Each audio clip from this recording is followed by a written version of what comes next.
کہ اللہ تعالیٰ فرماتا ہے کہ تمہیں خواہشات کی لذتوں نے دیوانہ بنایا ہوا ہے، تمہیں دنیا کی لذتوں نے دیوانہ بنایا ہوا ہے، اور ان دنیا کی لذتوں میں سب سے پہلے عورت ہے۔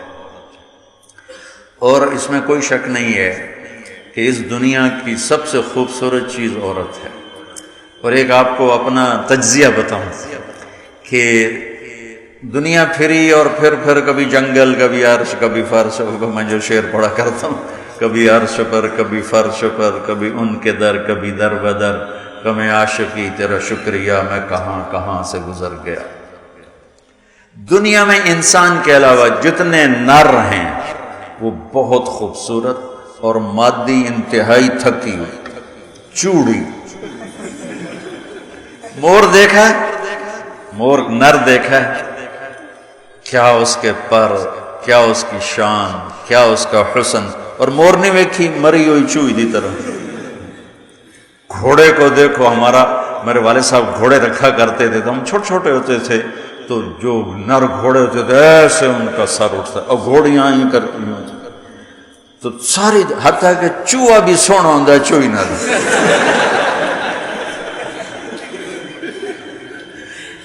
نر کبوتر دیکھو، مادہ کبوتر دیکھو، نر شیر دیکھو، شیر نہیں دیکھو، کھوتا بھی سونا ہے، کھوتی نہ۔ یہ میرا ایک تجزیہ ہے کہ انسان کے سوا جتنی مخلوق جاندار، اس میں نر خوبصورت ہے، مادہ اس کے مقابلے میں بالکل مٹھی، اور انسانوں میں اس کے برعکس ہے، اس میں مادہ خوبصورت ہے، نر اس کے مقابلے میں نوکر ہی لگتا ہے بیچارہ۔ اللہ نے عورت کو حسین بنایا، مرد سے زیادہ حسین اللہ نے عورت کو بنایا۔ اور جنت کی بھی سب سے بڑی نعمت اللہ کی رضا اور نبیوں کا پڑوس اور اللہ کا دیدار، جو ایک روحانی نعمتیں ہیں۔ اس کے بعد جو جنت کی سب سے بڑی نعمت ہے وہ جنت کی نیک عورت ہے، جنت کی حور ہے۔ اس سے بابا آدم علیہ السلام جو جنت میں اداس کرتے تھے، جب ماں جی آئے تو ٹھر پائے آدم علیہ السلام، خوش ہو گئے، واہ واہ جوڑی بن گئے، جوٹی دار آ گیا۔ اور یہ بات تو آپ سب کو معلوم ہے کہ اللہ نے یوسف علیہ السلام کو سب سے حسین بنایا، لیکن یہ بات کم معلوم ہے کہ عورتوں میں سب سے حسین اللہ نے حوا کو بنایا۔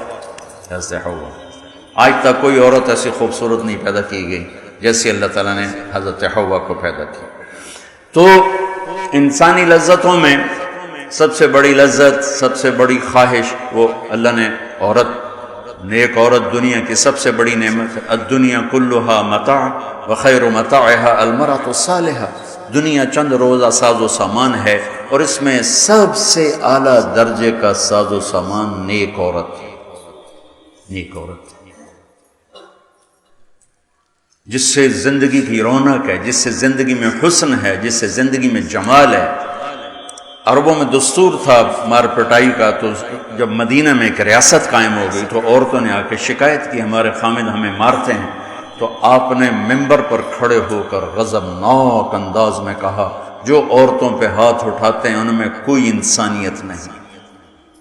اس قدر شدید ڈانٹ پلائی، جو عورت پہ ہاتھ اٹھاتا ہے اس میں کوئی انسانیت نہیں، لا خیر فیہا، کوئی انسانیت نہیں ان۔ اور آپ نے فرمایا کہ خیرکم خیرکم لأہلہ، سب سے اعلیٰ درجے کا مسلمان وہ ہے جو بیوی کے ساتھ اچھا سلوک کرتا ہو۔ پھر فرمایا اور میں اپنی بیوی کے ساتھ تم سب میں سب سے زیادہ اچھا سلوک کرتا ہوں۔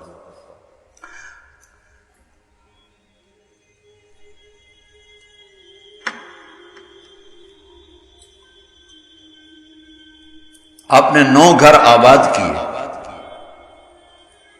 جب آپ دنیا سے گئے، 9 بیویاں، اور کسی گھر میں روٹی نہیں کھانے کو، دودھ نہیں پینے کو، دوا نہیں لینے کو، اور بیویاں قربان ہو رہی ہیں،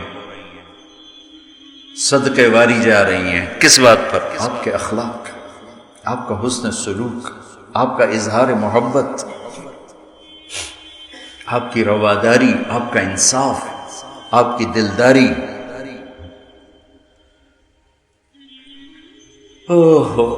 تو اللہ تعالیٰ کہہ رہا ہے تمہیں بڑی اچھی لگتی ہیں عورتیں، پھر آگے نمبر 2 اولاد، پھر سونے چاندی کے ڈھیر، پھر بڑے خوبصورت گھوڑے، پھر جانور، پھر کھیتیاں. پھر اللہ کہتا ہے یہ تو دنیا کا تھوڑا سا ساز و سامان ہے، اللہ کے پاس بہت خوبصورت ٹھکانہ ہے. پہلے دنیا کو بتایا. ابھی ہم بیٹھے تھے، تمہارے استاد کہنے لگے ذہب سونے کو کہتے ہیں، اور ذہب ہے چلے جانا، یعنی یہ وہ چیز ہے جو چلی جاتی ہے، اور فضہ بھی ہے، ان فضہ سے ہے بھاگ جانا، بھگدڑ مچ جانا. تو سونے چاندی کے اندر ہی بھاگ جانے کا مطلب پڑا ہوا ہے، تو کون کس کے ساتھ یہ وفا کرے گا؟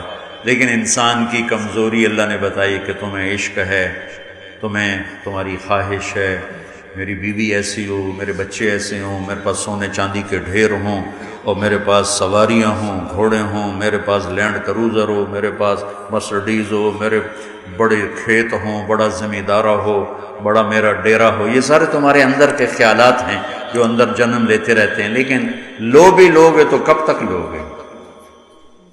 شیر شاہ سوری نے جب دلی کو فتح کیا، بہت اچھا بادشاہ تھا، بہت اچھا بادشاہ تھا، تو وہ کہنے لگا ہائے افسوس میرے سر پہ حکومت کا سورج اس وقت چمکا ہے جب میری اپنی زندگی کا سورج غروب ہونے والا ہے. 60 سال کی عمر میں اس نے فتح کیا دہلی کو، اور 66 سال کی عمر میں فوت ہو گیا. تو یہ ساری چیزیں کسی کو مل جائیں، پیدائشی طور پر مل جائیں، وقت کتنا ہے؟ 60 70. زیادہ بوڑھا ہو جائے تو اولاد ہی تنگ پہ جانے. مولانا صاحب دعا کرو ابا جی نو خیر ہو جاوے، یعنی ہوں ٹر جاوے، ماں جی تے رحمت ہو جاوے. لیکن اب اولاد سے خود سنا ہے کہ دعا کرو ماں جی سوکھے ہو جاؤ، مطلب مر کے مگرو لے جاوے. اولاد موت کی دعائیں مانگتی ہے. تو اب اللہ اس کے تقابل میں لاتا قل اُنَبِّئُكُم بِخَيْرٍ مِّن ذَلِكُمْ. انبیو کا مطلب ہوتا ہے بار بار بتانا. لگا کہ جو تمہیں نظر آ رہا ہے اس سے تو تم اثر لے رہے ہو، میں تمہیں بار بار بتاؤں گا، پوری جنت کو قرآن میں پھیرا دوں گا، کبھی یہاں کبھی وہاں، کبھی یوں کبھی یوں، کبھی نہر، کبھی باغ، کبھی حور، کبھی سونا، کبھی چاندی، کبھی لباس، کبھی کھانے، کبھی اپنی رضا، کبھی زندگی کا ابدی سرمدی ہونا،